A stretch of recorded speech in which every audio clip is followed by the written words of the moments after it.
시편 93편 1절에서 5절까지 말씀 제가 봉독해 올립니다. 여호와께서 다스리시니 스스로 권위를 입으셨도다.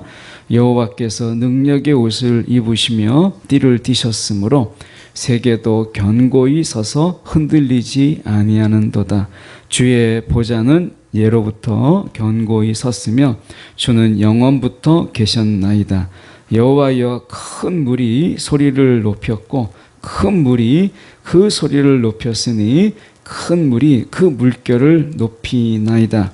높이 계신 여호와의 능력은 많은 물소리와 바다의 큰 파도보다 크니이다.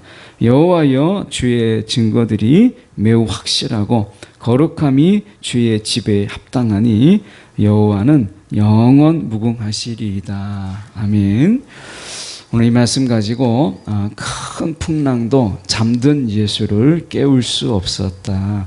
큰 풍랑도 잠든 예수를 깨울 수 없었다라는 제목으로 함께 말씀을 나누기를 원합니다.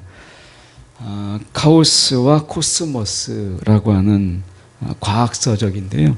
이 카오스와 코스모스라고 하는 책을 쓴 요아임 부들라트라고 하는 분이 계셔요. 이 부들라트라고 하는 분이 어떤 이야기를 했냐면 여러 가지 이야기를 했는데 그 중에서 인상 깊은 게 하나 있어요. 그러니까 태양계를 이루고 있는 지구부터 시작해서 여러 금성, 화성, 수성, 목성까지 토항, 우리가 이렇게 여러 가지 있잖아요. 그런데 그 별들이 이제 갑자기 이런 어떤 이 회전축의 변화 이런 것이 있어서 굉장히 혼돈 속에 있었던 때가 있었다는 거예요. 그 책에 의하면. 그런데 지구는 이 안정적인 그 달이라고 하는 것이 우리 가운데 옆에 안정적으로 달이라는 것이 있었기 때문에 지구가 다른 어떤 수성이나 화성 이런 금성보다 이 회전축의 그 급작스런 이 혼돈을 겪지 않고 그리고 자전과 공전에 굉장히 그 불안정한 시기가 있었다는 거예요. 근데 지구는 달이 있어서 그 회전축이 급하게 변하지 않았고 오히려 우리가 알다시피 23.5도가 기울어짐으로 인해서 우리가 추나 추동 이렇게 해서 이제 봄, 여름, 가을, 겨울이 우리 가운데 있게 되는 이런 것이 가능했다 이렇게 이야기합니다. 그래서 그는 어떻게 얘기하냐면 지구의 회전축은 다른 행성들처럼 불규칙적인 처지에 놓여 있을 뻔했는데 우리가 그렇지 않았다. 이것은 달의 영향이 있었기 때문이다. 이렇게 이야기를 해요.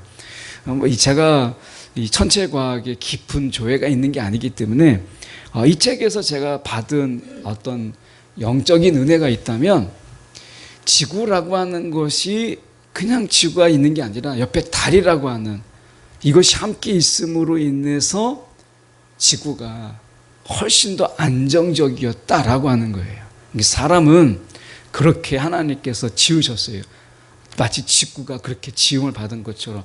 혹시 여러분 영화에 이 콘크리트 유토피아라고 하는 것을 혹시 보신 분 계신가요? 제가 승찬이하고 이 콘크리트 유토피아를 한번 제가 보았는데 그 내용은 아주 간단해요. 지진이 일어났는데 한 아파트만 한 동만 넘어지지 않고 그냥 서 있는 거예요.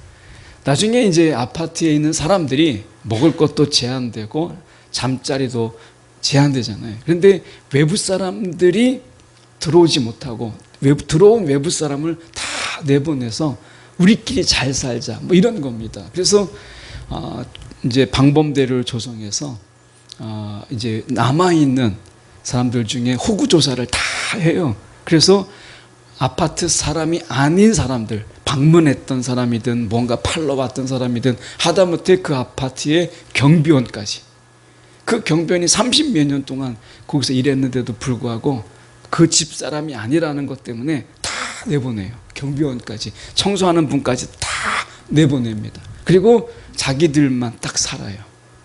근데 먹을 게 한계가 있잖아요. 나가서 이제 원정대를 구성해요. 그래서 이제 가라앉았던 차가 이제 막 어떻게 보면 빠져있는 차, 어디 정차되어 있는 차 뚜껑을 열어서 먹을 걸 찾아내고 막 이렇게 합니다. 그러다가 점점 멀리 나가요. 그래서 나중에는 먹을 것을 쥐고 있는 사람을 죽이고 빼앗고 이런 일들이 생겨요. 근데 그 유토피아, 콘크리트 유토피아에서 이야기하는 결정적인 이야기가 무엇이냐면 나중에 외부에 있는 세력이 이 아파트에 침략을 해요. 그래서 일종의 전쟁 같은 게 일어나요. 그러니까 자기들만 잘 살아보겠다라고 하는 이 욕심이 사람을 죽이고 빼앗고 하게 돼요. 우리만 잘 살 수 있으면 이렇게 됩니다. 근데 그것이 나중에 지나쳐서 사람을 죽이게 되고 이렇게 되는데 결국에는 외부의 세력에 의해서 아파트가 점령을 당해요. 그래서 다 쫓겨나갑니다. 그런데 마지막에 이런 게 나와요. 무너진 아파트에 여주인공이 어떻게든지 살아남아서 그들 속에 같이 합류하게 돼요. 근데 자기가 살았던 아파트에는 다 외부인을 내보냈잖아요. 그가 이렇게 묻습니다. 내가 여기서 살아도 돼요? 라고 물어요. 그때 거기 있는 사람들이 살아있으면 살아도 됩니다. 살아있으면 살아도 됩니다. 그러면서 주먹밥을 하나 줘요. 거기에서 이야기하는 내용은 우리끼리 잘 살자가 아니라 서로 잘 살자. 이런 의미를 담고 있어요. 영화 자체가 콘크리트와 유토피아가 어울리지 않잖아요. 그러니까 우리 속에서 어떤 콘크리트 같은 굳어진 그리고 우리만의 갇힌 이런 성 이런 것을 가지고 우리가 세상을 잘 살 수 없다. 영화 속에서 무너진 교회가 나옵니다. 무너진 교회가 나오고 거기에서 남자 주인공이 그 무너진 교회에 예수님의 상이 누워져 있는데 거기에서 죽어요. 그걸 보면서 제가 느낀 거는 교회가 무너지고 이 땅에 종교가 무너진 것을 시사하는 것처럼 보여요. 여러분 기독교가 서로 사랑하라. 내 이웃을 내 몸과 같이 사랑하라 라고 하는 것인데 어느덧 우리 순간에 내 마음에 성을 짓고 있잖아요. 나만 잘 살 수 있다면 내 집만 잘 살 수 있다면 이런 거잖아요. 그런데 한번 생각해 보세요. 하나님이 우리의 가정을 붙잡아 주시지 않으면요 내가 열심히 우리 가정을 붙잡아도 그 가정을 지킬 수가 없어요. 예. 우리가 우리의 자녀들을 열심히 정말 우리가 자녀가 잘못되라고 가리키는 사람이 누가 있어요? 잘 되라고 가리키는데 그거 내 힘대로 안 돼요. 주님이 도와주시고 주님이 이끌어 주시고 인도해 주셔야 자녀도 그 길을 가는 거지 안 되더라는 거예요. 그래서 주님이 붙잡아 주시지 않는 모든 것은 결국에는 무너진다 라고 하는 것을 우리가 보게 돼요. 가정도 마찬가지입니다. 우리가 가정이 정말 열심히 우리가 일하잖아요. 가장들 여기 계시는데 열심히 일하고 우리가 돈 벌고 하잖아요. 근데 가정을 그렇게 세워보려고 하는데 안 돼요. 하나님이 붙잡지 아니하면 가정이 한순간에 무너지게 되고요. 그리고 그 속에서 혼란이 일어나게 되는 거예요. 그래서 지구 옆에 달이 있어야 되는 것처럼 우리 옆에는 하나님이 계셔야 되고 우리 안에는 성령이 계셔야 되는 거예요.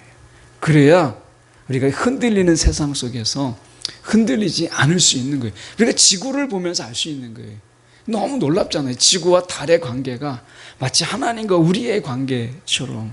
근데 그보다도 더 깊이 우리 안에 들어와 계신 성령님이 우리를 붙잡아 주시지 않으면 우리가 제대로 살아갈 수가 없다라는 거죠. 우리가 지금 뉴스를 보기가 너무 무섭잖아요. 그런 가운데 우리가 우리를 지킬 수 있는 것은 우리 자신이 아니다라는 거죠.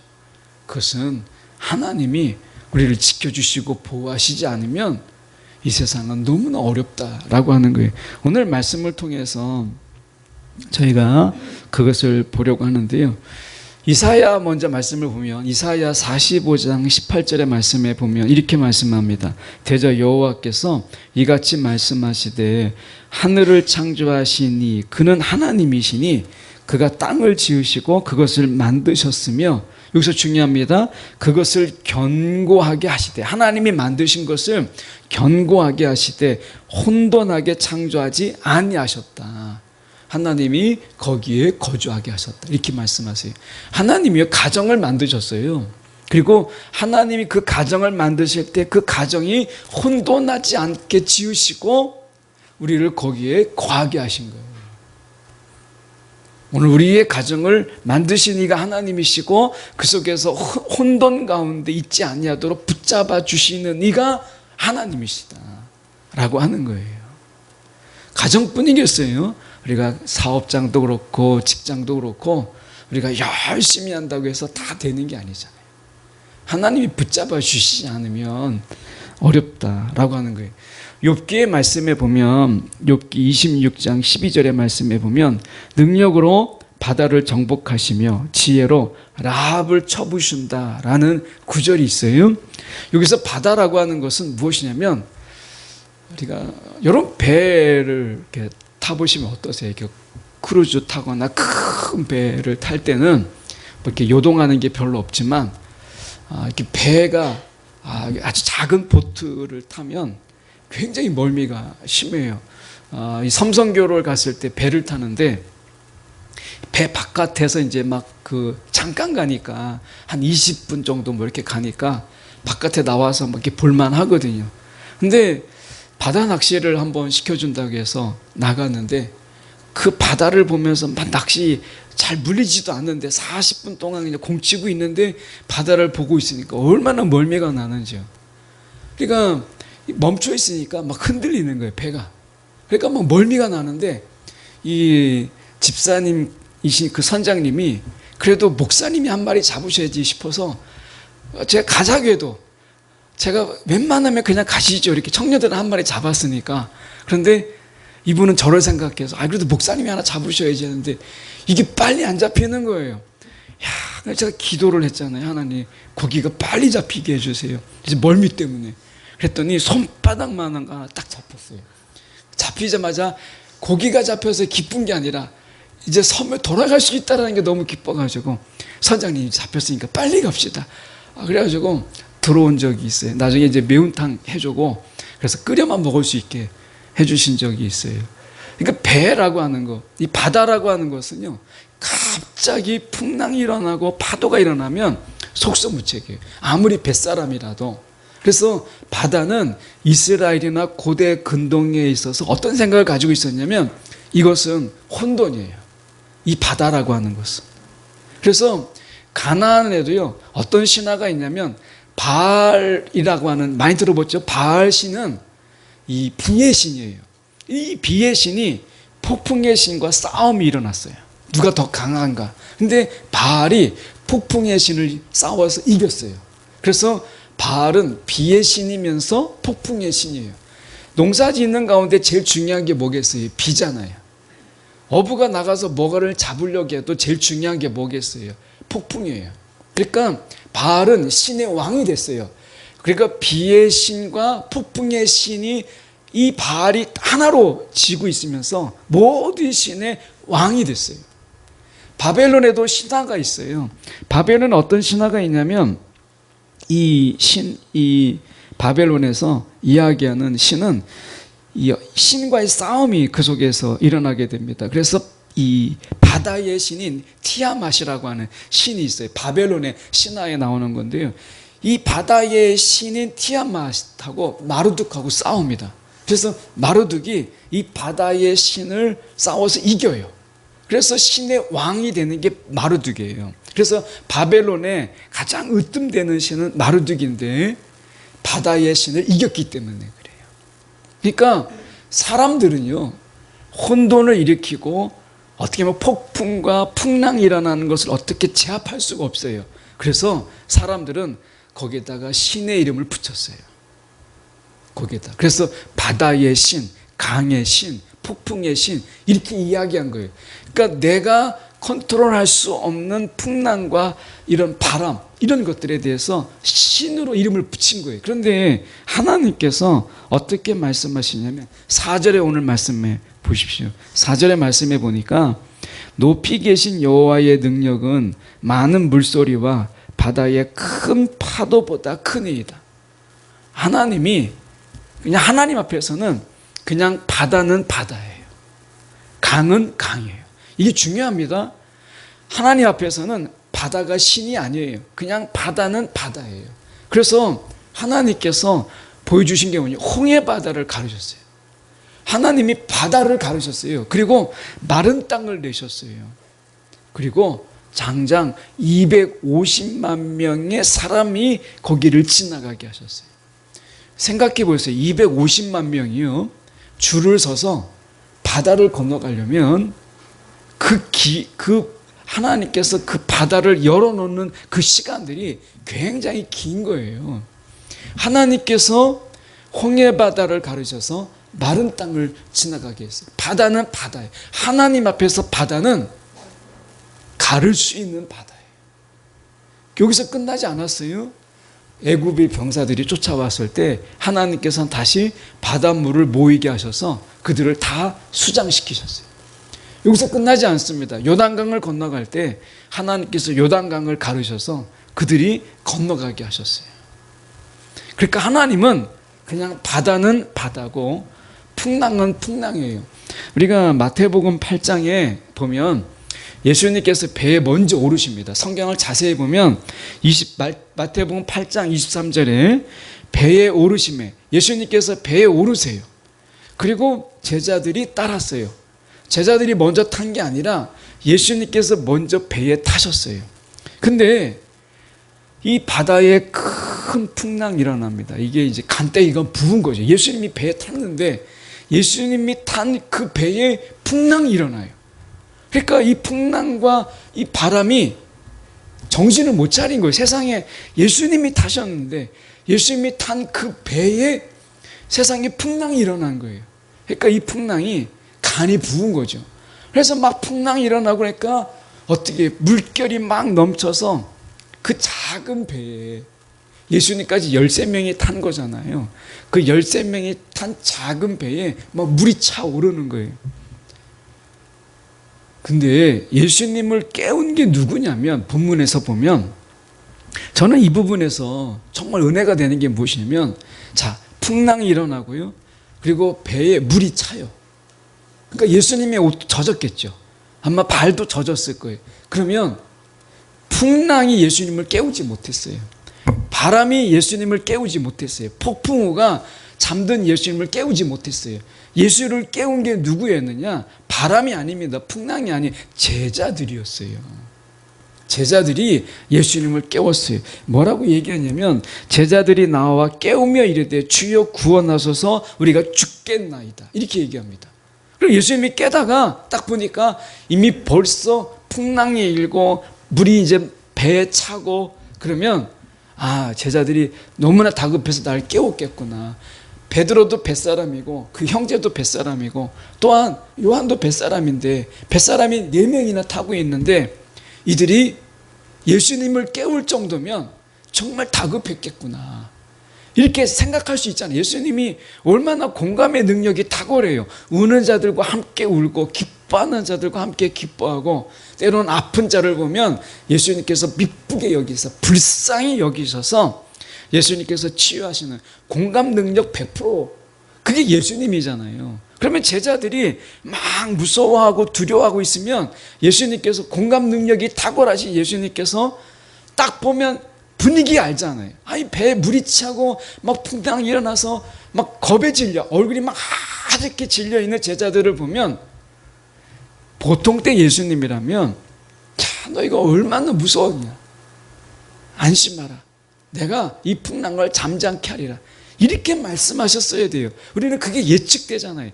이런 가운데 예수님을 깨웠다면, 제자들이 깨웠다면 안심해라, 이제 내가 일어났으니까 풍랑을 잠잠케 하리라, 이렇게 하셨어야 되는데 기대와 다르게 예수님께서 뭐라고 말씀하시냐면 어찌하여 무서워하느냐, 이렇게 하셔요. 어찌하여 무서워하느냐, 믿음이 작은 자들아, 이렇게 말씀하셨어요. 정말 공감 능력이 제로잖아요. 이런 상황에서 무서워하는 게 너무 당연한데 어찌하여 무서워하느냐, 이 믿음이 적은 자들아, 이렇게 말씀하셨어요. 제가 이 말씀을 여러 번 읽었어요. 아마 여러분도 잘 알고 있는 말씀이죠. 근데 묵상을 하면서 제가 은혜를 받은 게 한 두 가지예요. 하나는 예수님을 깨운 게 풍랑이 아니었다라는 게 너무 놀라웠어요. 예. 저 같았으면 제자들이 깨우기 전에 막 찬물 튀기죠. 그리고 발도 막 젖죠. 바람 불죠. 그러면 제가 일어났을 것 같아요. 근데 예수님을 이 풍랑이 깨우지 못했어요. 제자들이 깨웠어요. 이 점이 너무 놀랍고요. 제자들에게 예수님이 그들을 꾸짖었다라고 하는 것이 너무 놀라웠어요. 그 왜 그랬을까라고 생각했을 때 저는 여기에 주목해요. 예수님께서 먼저 배에 오르셨고요. 그 배를 띄우신 이가 예수님이세요. 이 배를 띄우신 이가 예수님이고 그 배를 가게 하신 게 예수예요. 그렇다면 풍랑도 어떻게 막을 수가 없다라는 거예요. 예수님은 혼돈 가운데 세상을 창조하셨어요. 그리고 그 혼돈이 이 세상을 엄습하지 못하도록 하나님께서 그렇게 하셨어요. 하나님이 세우신 것은요, 무너뜨릴 수가 없어요. 오늘 말씀해 보면 이렇게 말씀한 2절에 보십시오. 주의 보좌는 예로부터 견고히 섰으며 주는 영원부터 계셨나이다. 이렇게 말씀하세요. 자, 주의 보좌는 예로부터 견고했다. 하나님의 보좌를 흔들 자가 아무도 없었다는 거예요. 하나님의 보좌를 아무도 흔들 자가 없다는 거예요. 예수님이 거기에 배에 계셨다면 거기가 보좌지요. 예수님이 계신 곳이 바로 그 보좌 아니겠어요? 말씀하잖아요. 예로부터 견고히 섰으며 말씀하세요. 그러니까 예수님이 타고 계셨고 예수님이 주무시면 거기가 보좌예요. 이것을 누구도 흔들 수 없다는 거예요. 우리가 이것을 믿느냐라고 물으시잖아요. 이것을 믿느냐라고 하는 것을 믿으세요. 제가 한번 이렇게 경유를 해서 선교지를 갈 때 굉장히 날씨가 안 좋았어요. 그래가지고 아마 독일 상공 어디 근처였던 것 같은데 막 바람이 막 불고 그러니까 계속 그 기장이 사이렌을 울리는 거예요. 막 그 안전벨트 매십시오. 잘 이동하지 마십시오. 막 그러는 거예요. 뭐 이제 제가 이제 화장실을 가려고 막 일어나려고 하는데 내내 가만히 있다가 갑자기 막 제자리에 앉아 있어라, 안전벨트 하라 막 그러는 거예요. 그런데 정말 놀이기구 같았어요. 막 있다가 갑자기 땅으로 푹 꺼지는 거예요. 그러다가 또 다시 막 한참 또 막 올라와요. 이게 막 여러 번이었어요. 그래서 사람들 속에서 막 다 무서워가지고 비행기니까 어쩔 수가 없잖아요. 그런 상황이 있을 때 여러분 만약에 그렇다면 어떻게 하시기? 이 실제 상황, 놀이기구가 아니라면 우리가 어떻게 할 수 있는 방법이 없잖아요. 근데 하나님께서 그 시간 한 5분 정도 지나갔는데 그 5분의 시간을 지나고 나서 우리가 안정적으로 가게 하나님께서 하셨어요. 오늘 우리가 말씀에서 볼 수 있는 것이 우리가 흔들리는 것 같고 뭔가 넘어지는 것 같고 그렇지만 하나님의 말씀이 뭐라고 말씀하세요? 예로부터 그의 보좌는 견고히 섰으며 바로 이거예요. 예. 흔들리고 넘어질 것 같지만 배가 가라앉을 것 같지만 예수님의 첫 번째 말씀이 뭐예요? 어찌하여 무서워하느냐 이거예요. 이 배는 뭐예요? 가라앉지 않는 거예요. 이 배는 예수님이 가라고 하는 곳으로 갈 수밖에 없는 배라는 것을 말씀하는 거예요. 우리는 베드로가 예수님을 보고 걸어오는 예수님을 보고 그 장면을 너무 잘 알잖아요. 베드로가 참 믿음의 도전을 참 많이 해요. 그런 점에서 보면 나로 하여금 걸어오게 하십시오. 이렇게 얘기하잖아요. 그러니까 예수님이 이제 오라 하니까 베드로가 바다 위를 걸어가잖아요. 저는 베드로를 보면서 그런 어떤 믿음의 도전, 우리가 믿음의 어떤 이런 도전들이 필요한 시대가 아닌가 하는 생각을 해보게 돼요.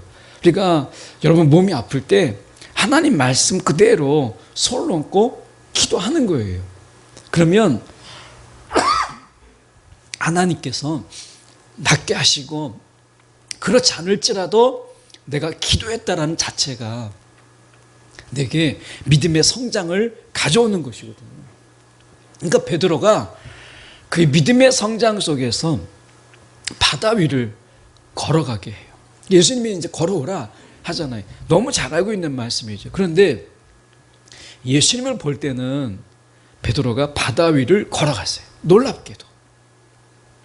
근데 예수님을 바라보던 그가 바다를 보고 풍랑을 보고 바다 밑속을 보니까 물에 빠졌다는 거예요. 이게 중요하죠. 무엇을 바라보느냐가 중요하다는 거예요. 신앙은 무엇을 계속해서 바라보느냐, 이게 중요한 거예요. 이 제자들의 문제가 왜 너희가 믿음이 적은 자들이라고 했겠어요? 그것은 이 제자들이 바다를 보고 배를 바라보고 풍랑을 바라볼 게 아니라 예수를 바라봤어야 된다라고 하는 것을 말씀하고 있는 거예요. 여러분, 우리가 세상을 살 때 무엇을 바라보십니까? 내가 바라보고 있는 바로 그것이 내가 의지하고 있는 바로 그것이에요. 제자들은 어쩌면 지금 배를 바라보고 그리고 풍랑을 바라보면서 자신들이 뱃사람이었다는 이 최선을 다하고 있는 거잖아요. 근데 내 실력으로 내 능력으로 그들이 이 배를 잠잠케 할 수 없었다라고 하는 거예요. 근데 아주 간단한 방법이 있었어요. 그게 뭐냐면 예수를 그냥 바라보는 거예요. 예수님이 계신다라고 하는 걸 붙잡는 거예요. 근데 우리는 이 간단한 방법을 우리가 행하지 않고 내 능력과 내 힘으로 우리가 하려고 하죠. 때때로 우리가 내 힘으로 살아가야 될 때가 있어요. 내가 최선을 다하고 열심히 살고 부지런하게 사는 거 중요합니다. 그런데 더 중요한 게 뭐냐면 내 노력으로 내가 사는 게 아니라 나는 주님 때문에 삽니다 라고 하는 믿음의 고백이 필요한 거예요. 왜냐하면 내가 아무리 열심히 해도 하나님이 주시지 않으면 열매를 거둘 수가 없어요.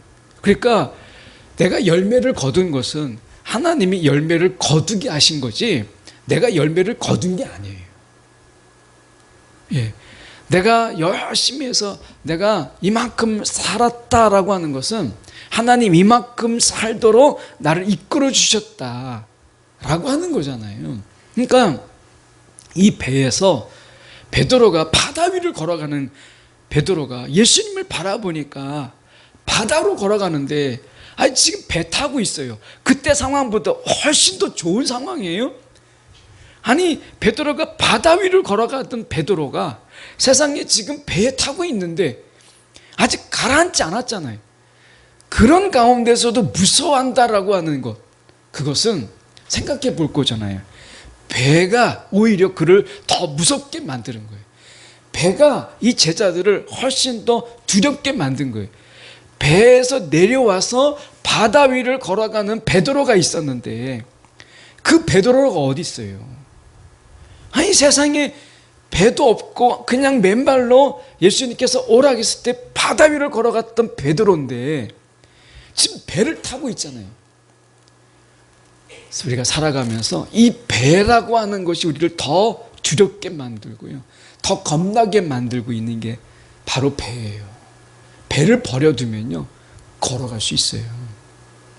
배를 버려두면 우리가 주님처럼 우리가 바다 위를 걸을 수 있는 거예요. 내 속에서 배가 무엇이냐라는 거예요. 가라앉고 있는 배 때문에 예수님을 바라보지 못하게 하는 그 배가 무엇이냐라고 하는 거예요. 그 배를 버리세요. 그게 믿음이라는 거예요. 오늘 말씀에서 이렇게 말씀하시잖아요. 보면 우리가 1절의 말씀에 다시 가서 보세요. 여호와께서 다스리시니 스스로 권위를 입으셨도다. 여호와께서 능력의 옷을 입으시며 띠를 띠셨으므로 세계도 견고히 서서 흔들리지 아니하는도다. 자, 능력을 입으시고 권위를 입으셨다라고 하는 것, 그리고 띠를 띠셨다라고 하는 것은 하나님께서 다 준비되어 있다는 것. 하나님 앞에는요 갑자기라고 하는 게 없어요. 하나님 앞에서 긴급 상황 이런 건 없어요. 사람이 예측할 수 없는 상황 속에서 갑자기라는 말이 있는 거지 하나님 앞에서는요 갑자기라는 말이 없어요. 이 뜻이 스스로 권위를 입으시고 능력의 입을 입으시며 띠를 띠셨다라는 말은 그분 앞에는 갑자기라는 것이 없다. 우리에게 갑자기가 있는 거지 그분에게는 갑자기 이런 게 없어요. 더 놀라운 것은 1절 하반절에 보십시오. 세계도 견고히 서서, 세계가 견고히 서는 게 아니라 이 세계는 우리가 사는 세상을 이야기해요. 그 세상을 하나님께서 견고히 세우셨다라는 뜻이에요. 하나님이 세우셨다. 그래서 우리가 견고히 서려고 운동도 하고 막 밥도 잘 먹고 막 하잖아요. 그런데 나도 나를 세울 수 없는 때가 인간은 있어요. 하나님이 나를 세우지 아니하면 내가 설 수 없어요. 운동으로 서는 게 아닙니다. 하나님이 세우시지 아니하면 내가 설 수 없어요. 우리가 가끔 착각하는 게 무엇이냐면 내가 운동하면 설 수 있다 이렇게 얘기하는 거예요. 내가 열심히 돈을 벌면 가정이 설 수 있다 이렇게 생각하는 거죠. 그렇지 않습니다. 하나님이 아니면 설 수 없어요. 운동에서 서는 게 아니라 하나님이 세우셨기 때문에 서는 거예요. 그래서 여러분 가정이 온전하게 세워지길 원하신다면 여러분 하나님을 인정하세요. 내 자녀가 온전하게 이 혼돈의 세상에서 우리가 자녀들이 바로 서기를 원하신다면 하나님을 인정하세요. 그리고 하나님이 그 자녀들이 하나님을 인정하게 하세요. 제가 어제 어떤 분을 이렇게 만나는데 그분이 굉장히 보통 때는 유하시더라고요. 유하시고 그 아내분이 약간 무서운가 봐요. 그래서 아이들이 막 게임을 하다가도 엄마가 오면은 막 부랴부랴 막 숨긴대요.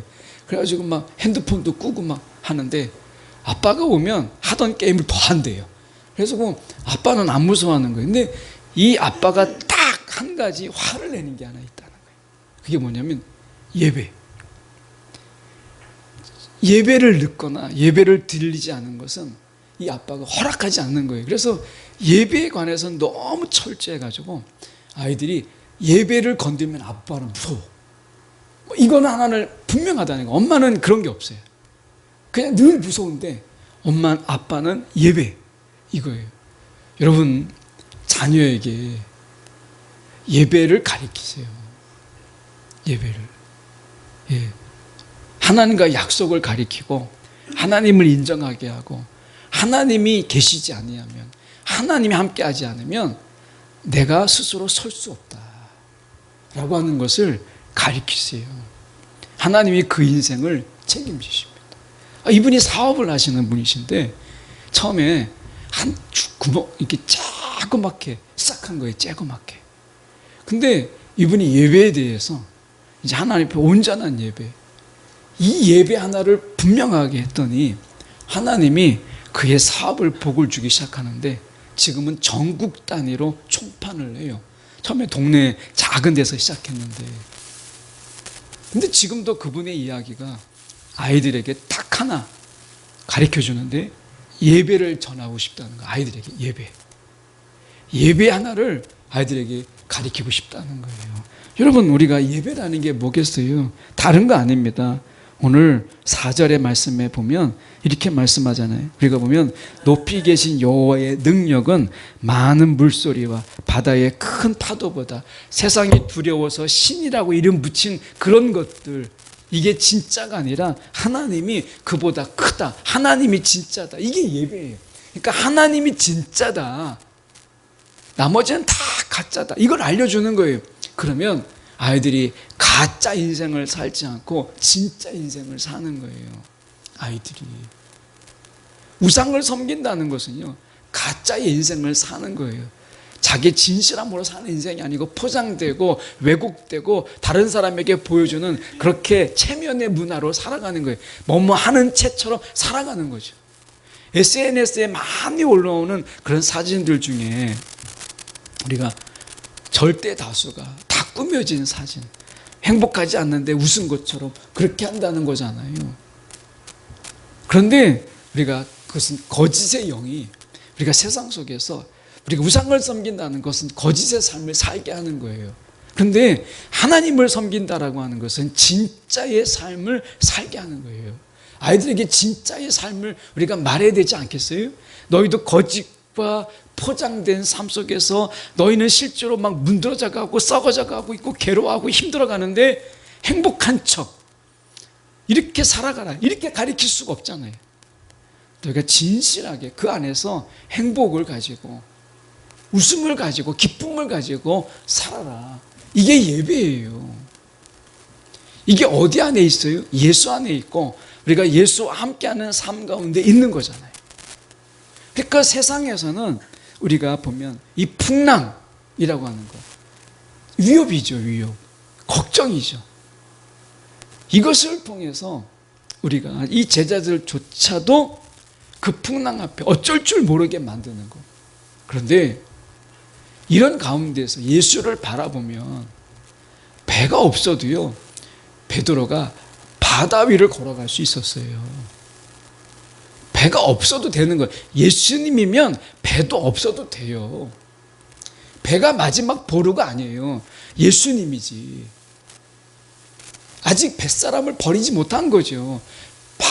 그들이 어떻게 했어요? 예수님을 따를 때 배도 버려두고 그물도 버려두었어요. 그러면 그의 인생에서 예수면 된다 이거였잖아요. 근데 이 풍랑 가운데서 그들이 붙잡은 건 예수가 아니었어요. 배였어요. 이 배가 가라앉으면 우리가 죽는다. 아니죠. 예수가 함께 있으면 배가 없어도 바다 위를 걸어갈 수 있어요. 그러니 얼마나 믿음이 없는 거예요. 여러분, 우리가 이 무너져가는 배, 이 배 붙잡고 예수님을 놓치고 있다면 여러분, 배를 버리고요, 예수님을 택하십시오. 그러면 더 놀라운 기적을 경험해요. 바다 위를 걸어간다니까요. 오늘 말씀에 이렇게 말씀하는 거예요. 고린도전서 14장 33절에 보면 하나님은 무질서의 하나님이 아니시오. 무질서의 하나님이 아니시다. 오직 화평의 하나님이시니라 이렇게 말씀하세요. 화평의 하나님. 여러분, 마음의 질서가 있는 하나님이라는 거예요. 마음의 질서를 줘요. 마음의 질서가 무너지면 여러분, 우리 가운데 세상을 온전하게 살아갈 수가 없어요. 아무리 좋은 데 가도 마음이 막 무너져요. 혼돈이 있어요. 뭐가 재밌겠어요? 뭐가 즐겁겠어요? 오늘 하나님께서 우리 마음의 질서를 주셔서 화평의 하나님 되시는 분이세요. 배가 없어도 돼요. 예수님이면 여러분 죽지 않아요. 전혀 다른, 배가 없이도 바다 위를 걸어갈 수 있는 역사를 보는 거예요. 오늘 5절의 말씀에 보십시오. 이렇게 말씀하잖아요. 여호와여, 주의 증거들이 매우 확실하고, 주의 증거들이 매우 확실하고. 그래서 우리가 히브리서 11장을 보세요. 많은 신앙의 위인들이 그 험난한 시간, 혼란의 시기를 어떻게 보냈는가를 보세요. 증인들이 있잖아요. 오늘 우리 삶 속에서도 하나님께서 그런 증인의 삶으로 저와 여러분을 불러주셨어요. 우리가 하나님 앞에서 간증자로, 증인의 삶으로 우리를 불러주신 거예요. 그래서 하나님이 그 주의 증거들이 매우 확실하고, 이 주의 증거들을 어디에 새겼어요? 하나님이 저와 여러분의 마음에 새기기를 하나님이 기뻐하시는 거예요. 이것을 말로 표현한 것을 우리가 간증이라고 하는 것이죠. 하나님이 주의 증거들을 어디에 새기느냐? 저와 여러분의 마음판에 새기기를 기뻐하셨고, 그래서 사도 바울처럼, 여러분, 우리가 베드로처럼 우리가 믿음의 도전을 하는 자들을 하나님께서 기뻐하세요. 예. 여러분, 믿음이 있잖아요. 이 믿음으로 하나님 앞에 나아가는 거예요. 세상 앞에 나아가는 것을 하나님께서 기뻐하세요. 몸이 아프십니까? 내가 믿음이 없어도 괜찮아요. 하나님이 말씀하셨어요. 아픈데 손을 얹고 기도해라. 하나님의 역사가 있다는 거예요. 낫지 않아도요, 나음의 시작이 될 수 있어요. 예. 여러분, 하나님께서 우리 가운데 이미 우리 가운데 함께 하시고, 우리가 그 말 속에서 우리가 행하는 그 믿음의 작은 행위 속에서도 겨자씨만한 믿음을 이야기하잖아요. 이것으로도 하나님의 역사를 일으킨다는 거예요. 내 믿음이 역사를 일으키는 게 아니라 내 믿음을 보시고 하나님이 역사하시는 거예요. 여러분, 내가 하는 게 아니고 하나님이 하시는 거예요. 그래서 그분이 이렇게 말씀하면 주의 증거들이 매우 확실하고, 저와 여러분 속에서 이런 증거들을 많게 하시는 것이 하나님의 뜻이에요. 여러분 삶 속에서 많은 증거들을 남기세요. 자녀들에게도 그 증거들을 주세요. 이보다 더 큰 유산이 없어요. 말씀에 더 중요한 것은 이겁니다. 거룩함이 주의 집에 합당하니, 이렇게 말씀하세요. 여러분, 우리가 이 거룩함은요, 혼돈과 무질서의 세상에서 우리를 구별되게 하는 하나님의 징표예요.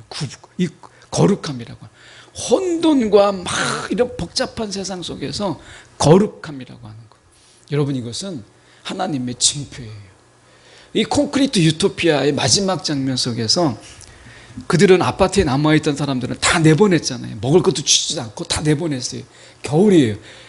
실제로 원정대가 나갔을 때 그 쫓겨나갔던 사람들이 막 곳곳에서 얼어 죽은 것이 발견돼요. 사실은 사람을 죽인 것과 같은 거예요. 근데 여주인공이 그 아파트를 나와서 쫓겨나서 배회하는데 지나가는 사람이 그를 거두어요. 그리고 먹을 것을 줘요. 그 쌀밥이 어디서 났는지 너무 궁금한데, 어쨌든 쌀밥에 주뭇밥을 거기서 딱 하나를 줘요. 먹어도 되느냐. 거기서 진정한 유토피아는 함께 더불어 사는 바로 그런 거예요. 거룩함이라는 게 뭐겠어요? 내가 주님과 함께 사는 게 거룩이고, 사랑으로 내 이웃과 함께 사는 게 거룩이잖아요. 그게 거룩이거든요. 가정이 거룩한 것은 내가 하나님과 함께하는 마음으로 내가 가족과 함께할 때 그게 거룩이라고 이야기하는 거예요. 거룩은요, 친밀함이고, 거룩은 교제고, 거룩은 가까운 거예요. 그게 거룩이에요. 근데 이 마지막 혼돈의 시대 속에서 거룩은요, 혼돈의 시기에 우리를 흔들리지 않게 하는 게 거룩함이에요. 그래서 우리가 말씀하는 게, 내가 거룩하니 너희도 거룩하라 라고 말씀하세요. 제가 이렇게 아내를 만나고 했던 교회에 청년부 목사님이 저 지방에서 저보다 먼저 이제 부임을, 청빙을 받아서 교회로 내려가셨어요. 지방으로 내려가셨던 목사님이 코로나 전까지는 이렇게 소식을 주고받았는데, 코로나 때 이제 연락을 못했어요. 저도. 그리고 이제 최근에 소식을 들었는데, 그때 그분이 청빙 받을 때 그 교회가 한 120명, 150명 뭐 이렇게 들었는데, 그래서 이분이 교회가 굉장히 컸겠구나 이렇게 생각을 했는데, 코로나 3년을 딱 겪으면서 20명이 나온다는 거예요. 그러니까 한국 교회가요, 제가 한번 말씀드렸잖아요. LA 제 친구가 있는데 유학 가서 지금 학위 마치고 이제 돌아오지 못하고 이제 자녀들이 자리를 잡는 바람에 거기 개척을 했는데, 코로나 때 1000교회면 600교회가 문을 닫았다는 거예요. 여러분, 우리가 가만히 보면 한국 교회뿐만 아니라 세상의 교회가 막 세상에 막 흔들린 것처럼, 폭풍우에서 흔들리는 것처럼 그렇게 보이잖아요. 그런데 여러분, 이런 세상에서도 하나님을 붙잡는 자는 넘어지지 않아요. 여러분, 지금이 바로 하나님을 붙잡아야 될 때예요. 내가 지금 배에 막 물이 차 있어서 이거 물 차면 내가 죽을 텐데, 이게 아닙니다. 그 배가 중요한 게 아니에요. 그 배에 타고 계신 예수가 중요한 거죠. 근데 지금 예수를 보지 못하고 막 차오르는 물 때문에 배를 놓칠까봐, 배가 막 가라앉을까봐 걱정하고 있다면 배를 포기하세요. 그러면 바다 위를 걸어가는 엄청난 역사를 경험하는 거예요. 완전히 이 패러다임이 바뀌는 거예요. 오늘 저와 여러분이 흔들리는 세상 속에서 주님을 붙잡자. 풍랑이 예수님을 깨우지 못해요. 믿음 없는 제자가 예수님을 깨웠어요. 오늘 다시 한번 말씀 속에서 오늘 주님을 바라보는, 늘 하는 말씀이지만 어느 때보다도 지금은 주님을 붙잡아야 이 흔들리고 혼돈의 세상 속에서 우리가 넘어지지 않을 수 있다. 너무 뻔한 이야기지만 우리가 다시 한번 마음에 새기는 이 시간 되기를 원합니다. 기도하겠습니다.